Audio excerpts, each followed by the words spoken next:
rasa buah yang telah di-apply dengan fertilizer Fastgrow. Hasilnya bagi saya secara peribadi sangat baik.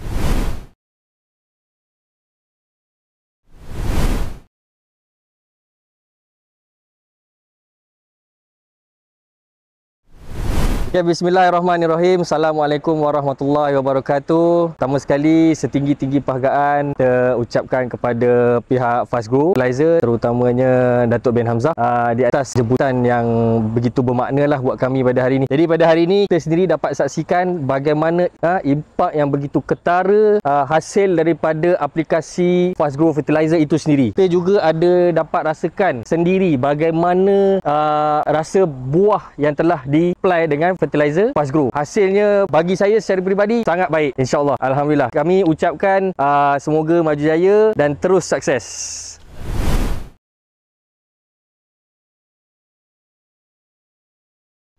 Okay, Assalamualaikum warahmatullahi wabarakatuh. Alhamdulillah, hari ini kami daripada PPK Hulu Langat di sebuah event yang dianjurkan oleh Fastgrow menggunakan sepenuhnya baja Fastgrow. Inilah hasil-hasil dia, buahnya, dan tadi kita pun dah rasa macam mana hasil daripada menggunakan baja Fastgrow ni. Rasa buahnya memang betul-betul manis, lemak, semualah macam mana, sempurna lah orang cakap.